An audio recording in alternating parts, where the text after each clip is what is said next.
welcome to Swaying with Strangers today. I first met Michael, I think way back, maybe the early to mid 2010s, when Journey and IBM were both taking part in AI Day, AI New Zealand, alongside Justin Flitter. And I think there's certainly been a lot of water under the bridge. I've always admired you, Michael. I think you've always, kind of effortlessly seemed to judge sort of entrepreneurship with life's roller coasters, from tech startups to mental health. But recently, you've lifted the lid on what that actually means and some of that journey. And when we caught up, it was kind of insightful and humbling to hear you talk a little bit about that. And I'm really excited about you sharing some of those insights and tales for us here today. So, look, I'm going to pass to you. Why don't you tell us a little bit about your journey, no pun intended, to this point, your experience so far. Yeah, cool. Thanks for having me on the podcast today, Michael. And given that I am dialing in from the other side of the world, if there's any points in time when it glitches or the internet speed is not fast enough to carry the conversation, I apologize. But hopefully we're okay. I've tried to close down everything on my side that I can. It'll probably be New Zealand's small pipe, but that's okay. Yeah. We'll carry on with it regardless. So my journey in the startup world started pretty soon after I left university, and I ended up deciding not to go down the corporate path, and had a few different graduate offers. And at the same time, I actually can't even remember what was the real drive to join to get into the startup world. But I just wanted to join a smaller business. I wanted to feel like I had more impact on what I was doing as a 23-year-old. It's a bit almost what's the even word for it? Like, I was overconfident in my own ability at the time, right? So there's no way that a 23-year-old can have a massive amount of impact on a company. But anyway, I joined a startup, and then kind of never looked back. And while I was in that first job out of university, that was when the idea of Journey came about, and ended up starting that company with a colleague of mine at the time. And you were young, we were ambitious, didn't come with the scars that are useful when it comes to running a company, because it's just a bit naive about a lot of things. Like, at that time, it was like, oh, let's start this business, and in 3 years we're going to sell it for 100 million, and then we're going to go do whatever we like with the rest of our lives. So that was the kind of attitude we had, or at least I had. And as you know, the stories, I don't know if there's any stories that go like that, particularly if you're that age and lack of experience, like a network, etc. But yeah, grew that company. For the high level is, worked on that project Journey for 5 years. We it was an absolute roller coaster ride, and I guess we'll get into some of that today. We did sell the business in 2021 after starting it in 2016.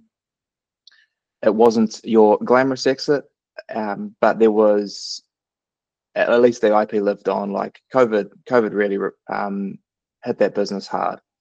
And again, we get into some more of that later on. But on the back of that, I really wanted to apply what I learned,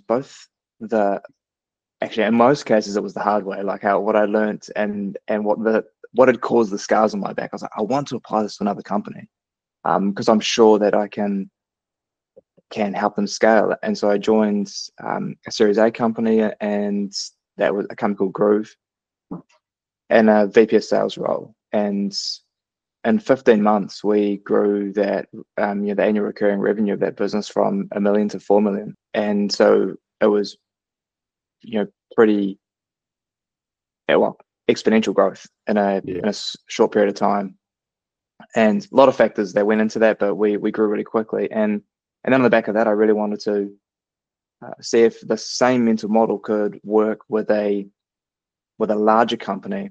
And so I joined a company called Fresher, which is the largest booking and payments platform in the world for beauty and wellness.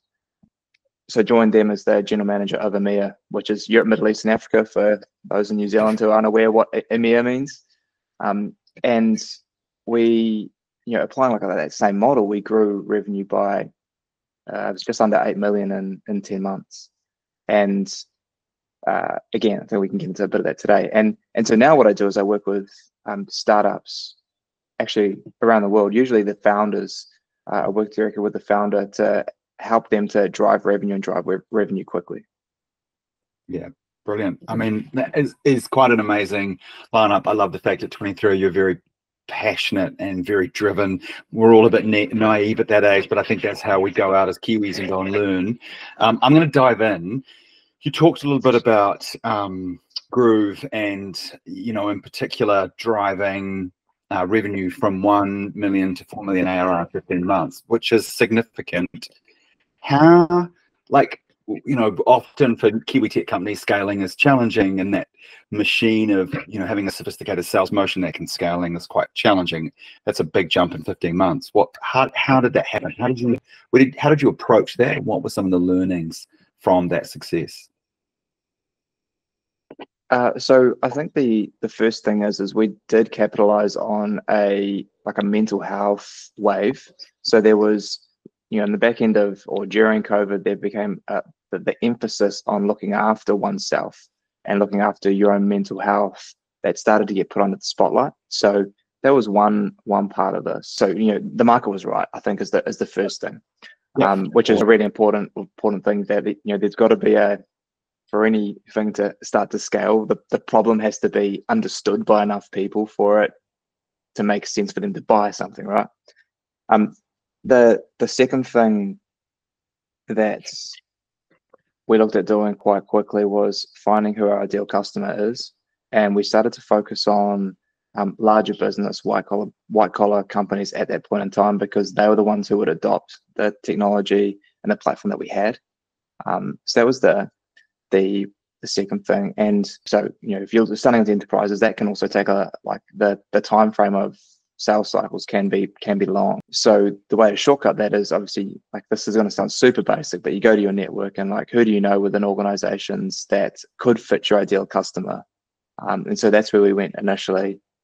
And what also helped was that obviously our founders were hyper connected. So Adam Clark, John Kerwin, they and incredibly astute business people. So that that helps massively when it comes to this type of thing. But we now had a focus on ideal customer.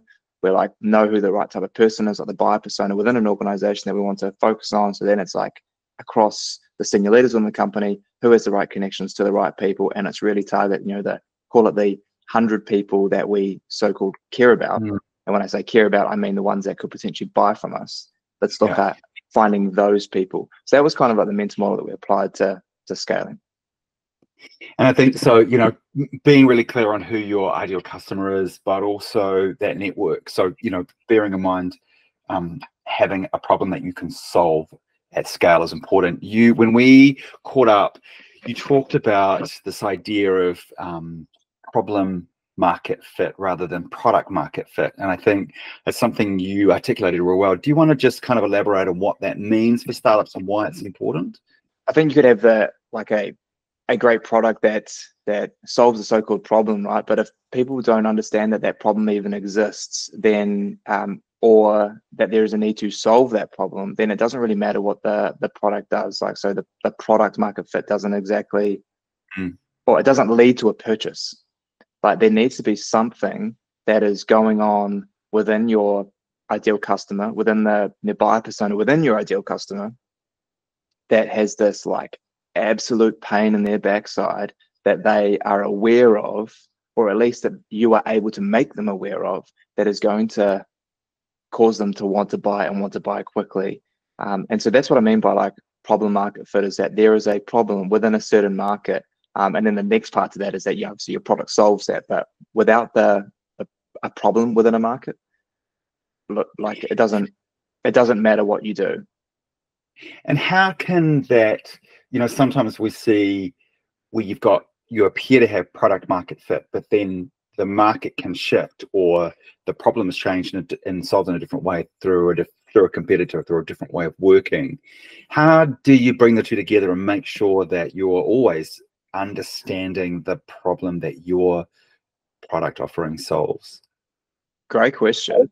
The way I've looked at this in the past is that I'd always start from, so if I go in higher level, like I'd personally always start from, you know, the mission or the purpose of the company, and then the vision for your company. And then after you've gone through that and you've, you know, articulated what these are, you would move on to, okay, what are the key problems that we are solving here? And you want to really stay close to that. Those problems still exist. Now, over time, those problems do evolve and they change, like you're saying, like competitors might come in and solve it in a slightly different way, and you do need to pivot and adjust and change. So you don't want to necessarily be wedded to, we will only solve this problem, but we still need to be wedded to like a purpose and a mission. I think that's sort of the chain of events that you go through. So if I use group as an example, like if you've got a vision of like saving 100 million lives, then there are specific problems within that.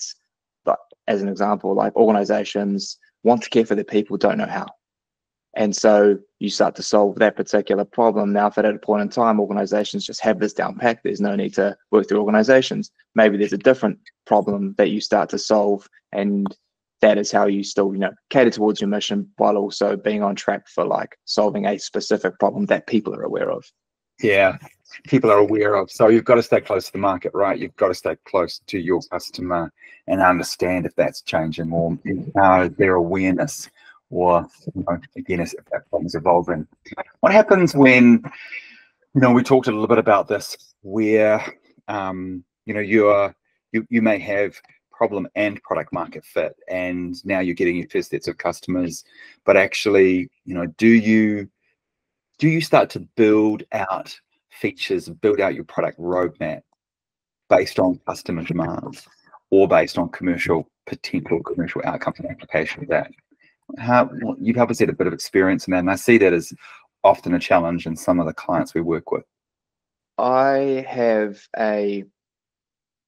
probably a pretty strong opinion here that some people might disagree with, but I think that it's hyper important to try and sell the thing before you do anything, before you build it. And particularly into like today's and in the current market where funding is tight, like what companies, if we're talking specifically B2B, what businesses are prepared to spend on, they're scrutinizing spend. They're not just going to spend on anything. Not that they were a few years ago, but it was much easier. And I think we can both agree on that. Yeah.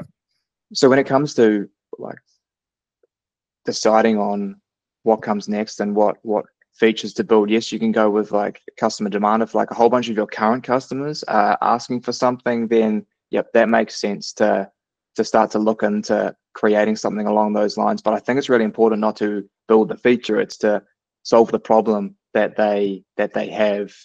What's the classic Henry Ford quote? Something about like, if I asked people what they wanted, they would have said a faster horse.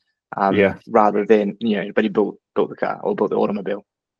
So I think that's the first thing. But then the second thing is that if it's not your current customers that you're going to and getting this feedback on, like, you know, understanding their key problem and then solving their key problem, then you are going to the market in like I'm going to say like as a salesperson, but my term of a salesperson is someone who is wanting to solve other people's problems.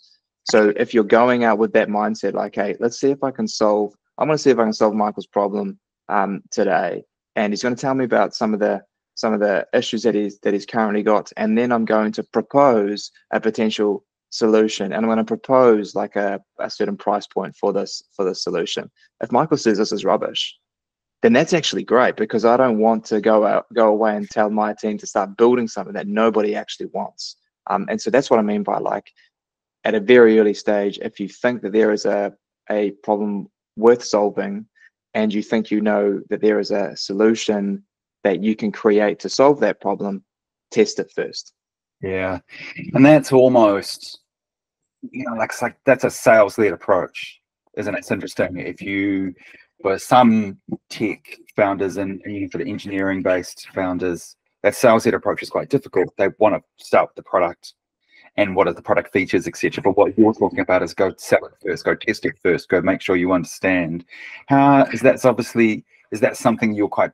Is that you feel that's quite important, and you've seen some sort of success in there about being sales led? A lot of people will term it sales led, but I think it's just being customer centric with your approach. And so there might be elements of, like, as an example, you don't just, hey, you've had an idea while you're lying in bed one night, the next morning, like, cool, I'm going to go test this out by talking to 10 people. You won't necessarily take that approach. You would potentially, like, okay, I'll do some market research into this, and then like desk research, and then maybe I talk to a handful of people, and on the back of that, okay, now I'm going to whip up like a landing page about the specific thing that I could create, and then you go and test out whether you can sell it, right? So and that is what influences whether you build. So there'd be like a sequence of things you would go through, which is all around like problem identification and like whether there's a solution fit there, and whether people will pay money. I saw a really cool illustration a couple of days ago, actually, where when you're creating something, there's probably a lot of times where you're like, yeah, people could buy this.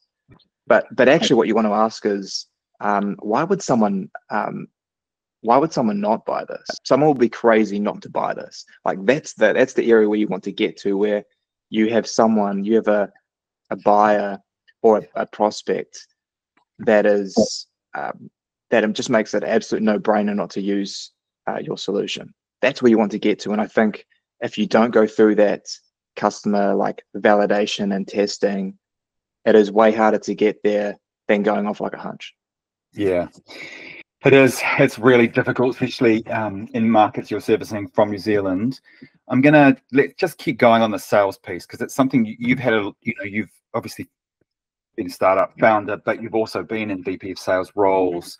And I think for a lot of in New Zealand at the moment in the tech sector, we're seeing a gap in sales management and sales capability, both in startup but also in mature tech companies. And sort of where times are a bit tougher right now with challenges in the market. You said when we talked that first senior sales hire, 9 times out of 10 these fail. That they don't work. Why is that? Yeah. What have you seen, and how do we make sure that doesn't happen if to a CEO is listening here thinking about that? Yeah, I'm going to hire my first senior salesperson. Yeah, this is a mistake that I've made when I was a founder, and I've seen numerous founders make it. A bunch of the founders that I work with right now have made this mistake as well. Like prior to engaging me, they've come more or less saying, "Oh, we've had this senior salesperson, and they just haven't worked out. We don't know why." Blah blah blah. And the reason usually is that they don't have predictability in their sales process before they hire this person. So I'll give you a scenario.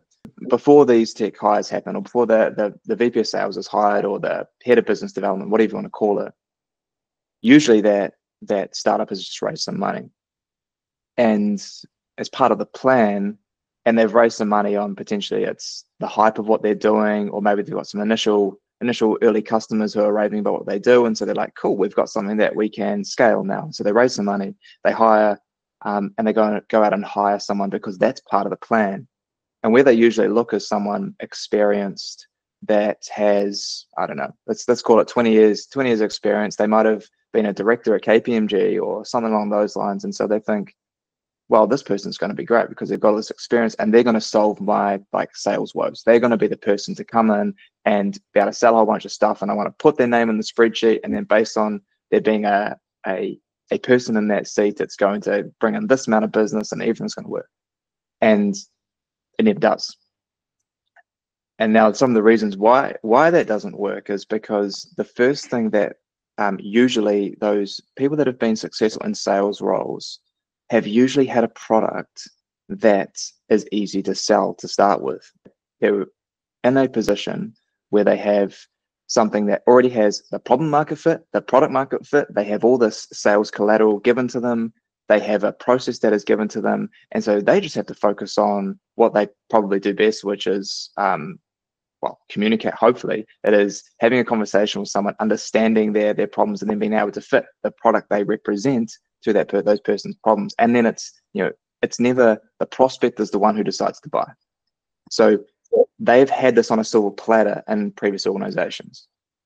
So that's what they've previously had, right? They've had this like silver platter experience, let's call it, within a great organization. And so you think, man, this person's like achieved amazing quota, built out a great team, whatever it may be. I want to hire that person.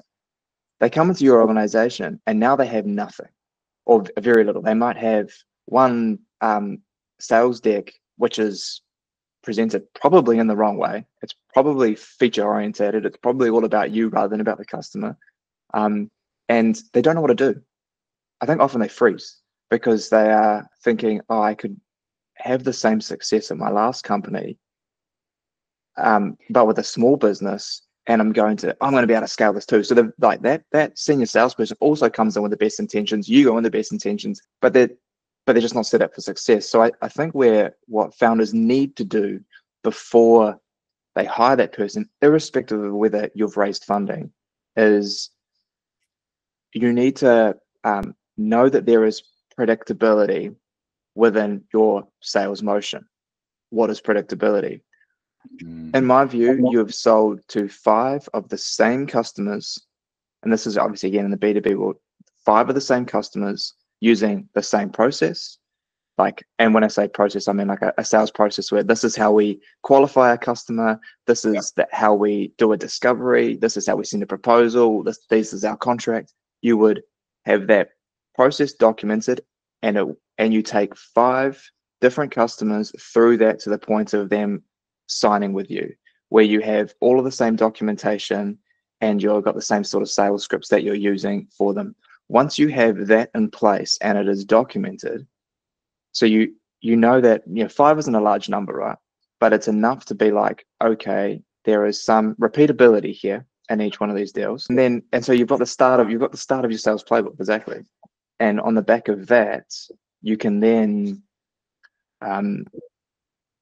give this and coach someone who is coming into this VP of sales role to how to use it. And yes, they might alter it and improve it over time. That's what you would expect. But at least they have a starting point where you know that, like in doing this as well, Michael, you have identified who your ideal customer is. Yeah. So which is one of the hard, like and I think a lot of companies do this, right? They hire the salesperson before they actually know who their ideal customer is. So by creating this predictability, if you aren't 100% sure on who that ideal customer is, which is normal, then you're starting to create that picture. And so now they can be successful when they come in.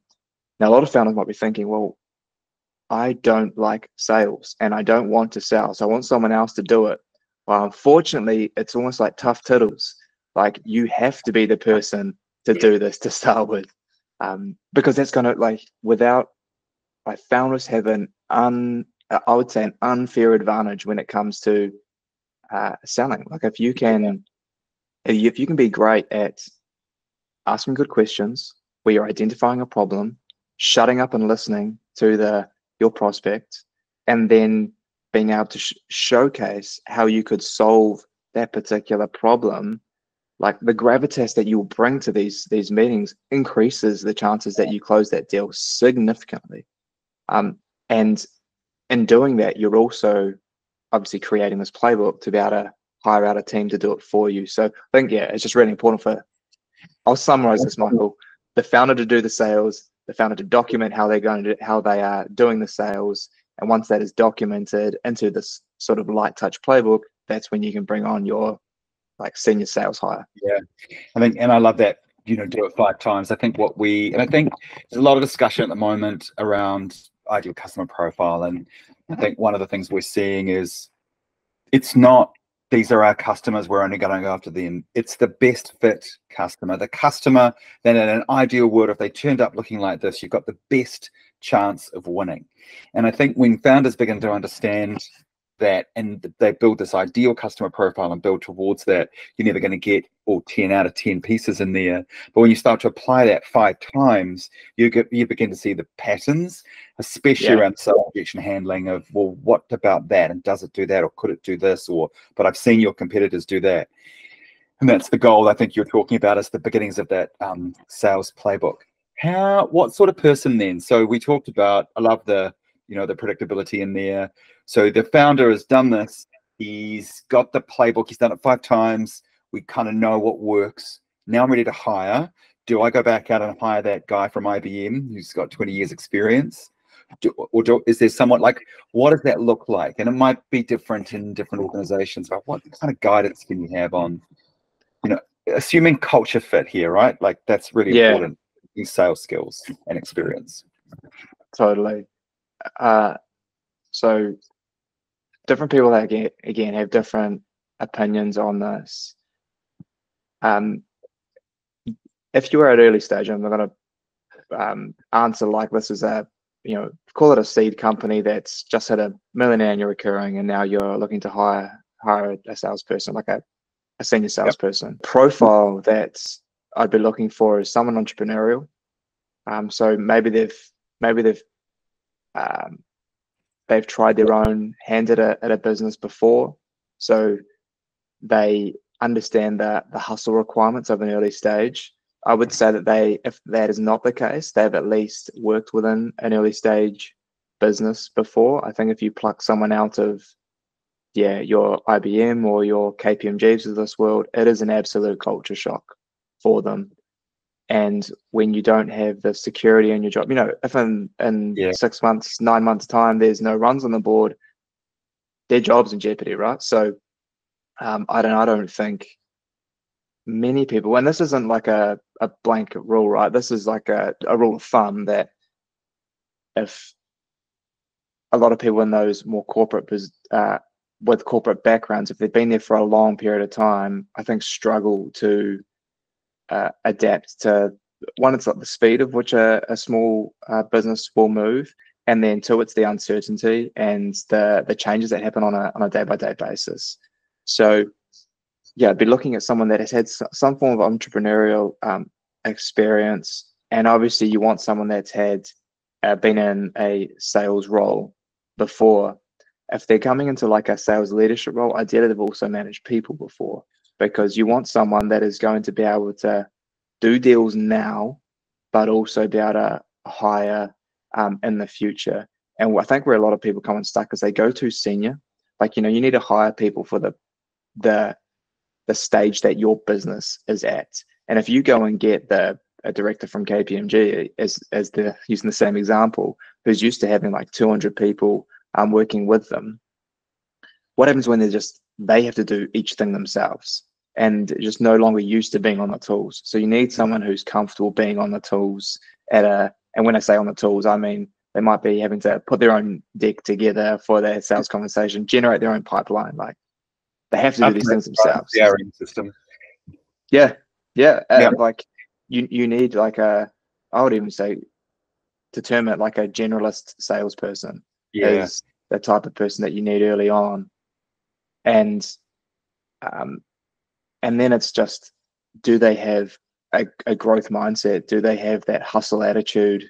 That type of thing you can screen for during an interview process. And probably the most important one is, do they gel with you? And your culture. So it doesn't matter.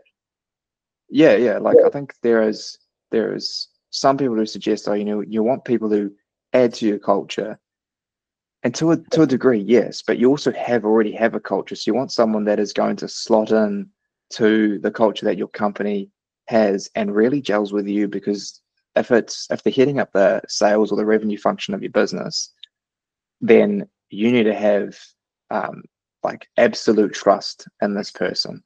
And so there's also another thing here is, if you are unsure, do not hire. Like it's either, and excuse my French, but it's either a fuck yes or it's a no. And so unless you're saying fuck yes to this person, just don't hire. Wait. Look, I love it. So we've got our best fit customer. We've won 5 times. We've got a playbook. We've now hired our first senior salesperson, right? So a salesperson of 1. And now we're starting to think about maybe brand, maybe this word marketing is starting to come, to life.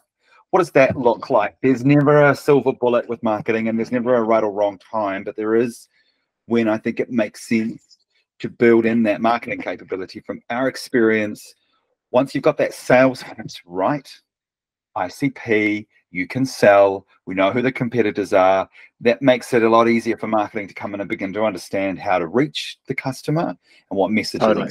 So talk me through when you see marketing begin to come in, and let's just keep it in the context of revenue at the moment rather than brand future growth, just current growth, like got to keep the lights on. What does that look like from a marketing perspective? So if I use the example with Fresher, I think this is probably going to be the most useful here. So I think you touched on some really useful points, Michael, where once you have some of this predictability within like a sales motion and it's the playbook, etc., then that makes marketing's job so much easier, because you're like, we know why people are buying, and you can interview your customers and figure out what are the key messages here. And so now you can start to look at applying proper spend behind a marketing motion. Even just to digress for a second, when I was running Journey, we engaged like a marketing agency early on. I think at the time maybe we were paying them $2-3 grand or something a month, and then they were spending like $5 to $7 grand a month on ads. So not a massive amount of money, right? But it was actually just flushing cash down the toilet, because we didn't even know who our ideal customer was, and so there was no point. Like it was almost like a vanity thing. I was like, oh, how many website hits can we get? Actually, none of the stuff matters until you have a customer that you're actually solving a problem for. So we see that a lot, and I'm just going to do a little shameless plug. I think marketing also has a role in helping sales define who is that best fit customer, why, and how do they show up against the competitors and the alternatives in the market. And that is not just a sales, it is a sales motion, but many marketers think like that as well. So shameless plug for marketers over. Oh, totally. Like there is some really awesome testing that can be done with some with hyper targeted ads that you can put out on, to say, different social media platforms, that if you then you monitor the conversion of those into, it might not even be like into a landing page again that doesn't have a product behind it. It's just to understand, like, is this a buyer or a channel that we want to explore in the future? And is there a message that we have here that make people willing to put in their email address and maybe, I don't know, pay us a little bit of money prior to us even doing anything else? And so there is absolutely a part to play, like a part for marketing to play in that, like product market fit, or getting ready for scale. And so if we go back to the example, like how does marketing then start to help, like drive that next round of growth, or just the growth in general? I always look at, again, if you're in the B2B space, marketing, and there's a human element of onboarding or of the sale, then marketing's driving leads for the business. And so that's really what I've always thought, like, as being like the KPI or the OKR, depending on what terminology you want to use, is like leads that are taken on by sales to then close out. Now, if I use the example of Fresher, where we got to was that we almost didn't need a classic business development team, because marketing were bringing in thousands of leads every month, and they were then getting qualified based on the profile of that company, and the account executives would pick up the phone and dial as soon as they could to that lead that came through the door. So a prospect was signing up to Fresher's platform, they were putting in some information, and then we had a term we call speed to lead. It's like, how quickly can we get in touch with them with a real human, because that gives you a competitive advantage to anything else that's going to say, hey, we're product led growth and we only we onboard and we do everything via a product. Well, actually, if you connect on a human to human level, you're going to increase your conversion significantly. So throw a human in the mix once someone has engaged with your product. Speed to lead. So speed to lead.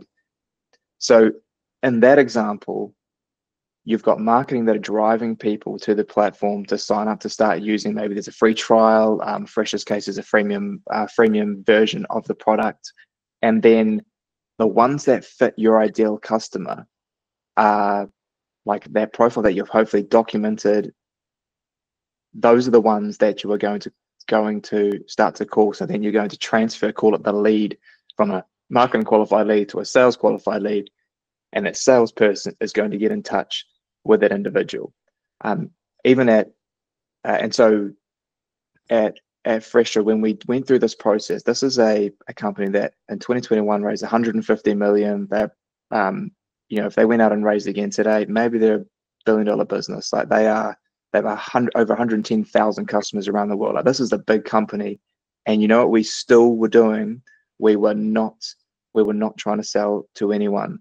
We had 4 key ideal customer profiles that when they came in through marketing, because you can't be, obviously, and you know this, Michael, like you can't be on the money with every lead. And so it was just when the ones that we knew were going to convert easily, we're going to use the product on a daily basis, we're going to generate enough revenue for us to make it worth our time. There was 4 key profiles. Whenever they came in the door, we were picking up the phone and calling them, but everyone else was not worth it. We could let them convert by themselves, and it was about prioritizing who we're going after.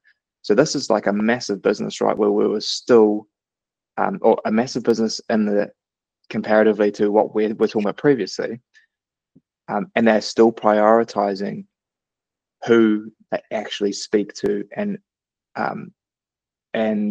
that is what drove revenue quickly. Yeah, I love that, and I think that's, you know, all too often every organization just goes, it's close enough, we'll go chase it and spend resources on it. And yes, you may win it, but sometimes if you don't have client harmony, or it actually the cost of servicing that customer profitably is too small, and so that's not a, you know, that's a maybe problem market fit, not product market fit. We at Swaytech talk about this thing called a marketing mindset. When I say that, I'm kind of interested, because I think you fundamentally understand the importance of these two functions together. But in your experience, what does a marketing mindset mean, and how do you see that come to life inside an organization? And this is probably, you know, you don't have to be a big or small company to understand the role of marketing, right? More than just digital advertising. But what does that mean to you? And what's a really good example of where you've seen that kind of understanding of, you know, the role of marketing come to life and make a material difference inside a company? There is I think it's a Simon Sinek quote of like, people don't buy what you do, they buy why you do it. And if we take that as like a framing for this answer, is that when you are building out your company and you're creating the brand identity of your company, I think it's really important that it is hyper relatable to, again, your ideal customer. I fixate on this, by the way. I fixate on the fact that everything should be done for an ideal customer profile. Nothing else matters. And so everything that you are doing internally and externally is in some way, shape, or form related to that ideal customer. And I think having a marketing mindset, there is always opportunity to either engage or produce something that is going to be helpful for that ideal customer. That could be within the LinkedIn content that you put out. That can be within even how you do your job descriptions. That can be like your sales, even when we talk about your sales motion and like the documentation that you are using, having call it a marketing brand mindset of like consistency around the message and the ideal customer that you are serving. Like, I think having that attitude, that same attitude throughout the company is hyper valuable. And then even going beyond that and like having a marketing mindset within the products, like if you're talking about product-led growth, I guess a way to frame that is even there is just marketing within the product, which is promoting it to other people to also engage and sign up and use the product. And it does come from a attitude of like, how do we get this in as many people's hands as possible? How do we always talk to our ideal customer and how do we do this in a very, very cost-effective way? And I love you said throughout the company, because I think it doesn't sit with one person, whether that's the marketing person or the CEO or the sales product, that focus on the customer, ideal customer profile, and how you serve them and how you do that in a proper way, regardless of who owns that. That's that mindset, which we, with marketing mindset, it comes to life in different ways from a marketing perspective, but I like it. I think you've kind of summed that up well. And obviously you are incredibly passionate about not just what you do, but that, kind of being very clear and focused on the customer. I think, one of the things is how you align not just the revenue and the brand piece, just to sort of close us out and kind of almost bring this sales piece to a close. I'd love to hear your opinion on, so we talked a lot about sales and marketing, which is capturing intent now in quarter. I've got a problem, solve it. But there are customers that exist that don't know who you are and don't know that I can't articulate their problem yet, and that's often the role of brand. So talk to me about when founders should start to think about, and leadership teams, building brand. So building awareness of the organization and the way it solves the customer problem. We're not selling at this point, it's purely brand awareness and consideration. When does it work, and how have you seen it work well? So I think the best time to start building brand is yesterday, and the second best time is today. Like the classic, like there's a tree, about planting a tree. The best time to plant a tree is 30 years ago, and then the second best time is today, sort of thing. Like, I think, when it comes to, what's the stat, Mike? Was it like 97% of people right now, 3% of people are looking to buy right now. 97% of people are that, the iceberg under the water, that aren't properly aware yet. I'm a believer that brand starts as soon as possible, and that can start from a founder brand. So as the founders are like starting to talk about why you're doing what you're doing, and starting to talk about some of the success your customers are having and some of the problems that you're solving, and starting to talk about your company's success. And so call it like the founder brand starts really, really early. Yeah. And because people buy from people, if you are trusted, the chances that someone buys from you is significantly higher than if someone trusts your company. Like, someone will trust the person before the company, is my view. And this has been seen to work around the world. But like, people often buy from companies where they trust the person that is leading that company. And so build that brand early. Like, start creating content, would be my first like little bit of advice there. Then when it comes to like the larger brand plays, where you're starting to attend events, speak at events, doing any form of like brand awareness marketing activity, those obviously cost a lot more than say creating content online. But I think it's once you're almost like convicted on who your ideal customer profile is, and let's say you've sold those 5 deals, or maybe you're on path to selling those five deals where you've done everything in the same way, that would be when I would start to engage and throw like resource into building that brand out. But yeah, I think like a lot of context is probably, every business is different, right? So it's going to change depending on what the business is. But I think in terms of building out your own founder brand, that needs to start ASAP. And I think the message here is you should have started already. And it doesn't have to be big. It doesn't require a huge brand agency to do this. And I think we need to be really clear, if you're listening to this, is that a brand is not just the logo, it's the experience, the think, feel, say, do of your organization. And as you said, Michael, it can be around the founder brand, or it can be around the product, or it can be the authority you want to hold in the market. And it can come to life in lots of different ways. And sometimes it's going to be cheeky and funny and interesting, not just selling. And you've got to find that feed in an authentic way. Totally. So I think I just to sort of start to close and start to wrap. It's a really interesting time. We're starting to see, the green shoots of growth again back in the VC world. But what do you think are some of the trends, AI withstanding, that tech founders should be thinking about that's coming up in the next year that is going to be important for them to wrap their head around and be able to think of these things, trends that you see coming, especially here in Europe. So I like to think that perhaps, I know that we are quite up there, New Zealand, but often we are a little bit behind our European and American cousins. The things that I'm seeing and reading when it comes to building venture-backed businesses is that, I guess, yeah, like we've kind of talked about it during this podcast, but more businesses are looking at how they can generate revenue quickly, rather than trying to look for investment straight away. And also VCs are going to much prefer if there's like more significant revenue coming through this business than if otherwise. And so the companies that are getting funded, and therefore the companies that VCs are bothering to engage with, have just more revenue for, like, call it the stage that they are at.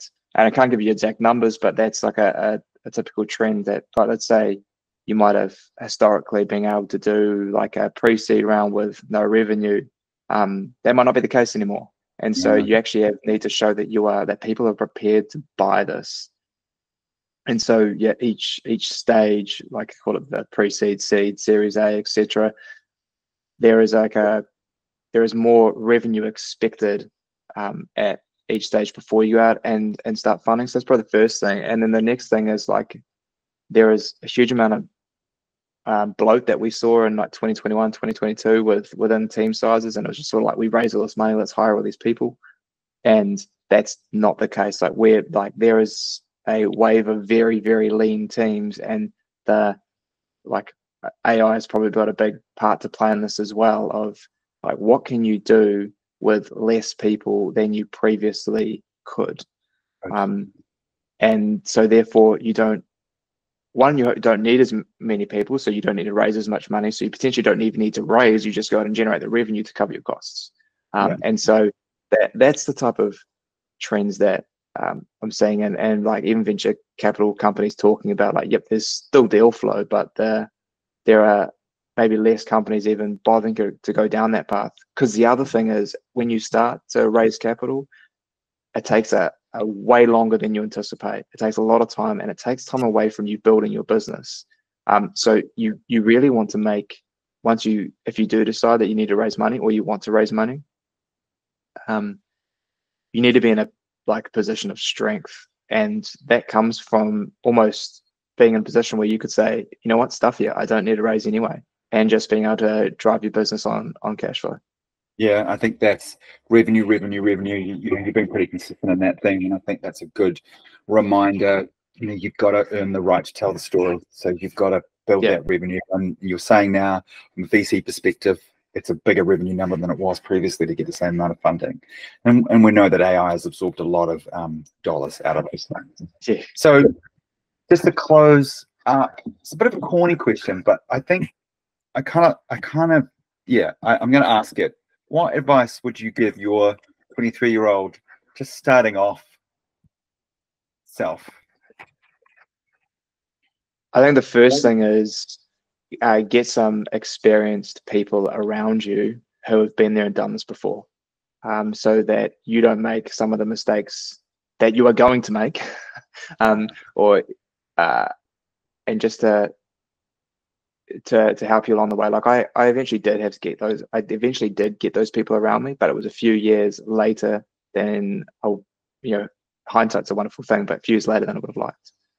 So I think that's probably one of the most important things is that, because the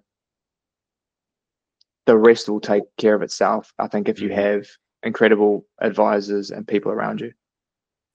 And now, this fractional world, we can get advisors, specialists to our areas and industries and domains from anywhere in the world at any time, for any period of time.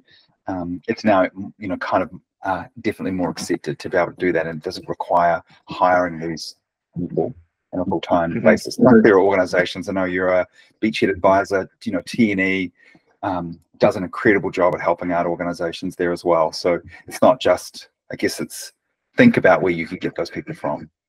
Yeah, exactly. And the other thing is just focus on an ideal customer. Find the key problem that they have, solve it, and make sure you're able to charge for that solution. So yeah, it's focused on your ideal customer profile, and it's getting great people around you, great advisors around you that can help you take your business to that next level. Yeah, look, brilliant. Well, look, Michael, thank you so much.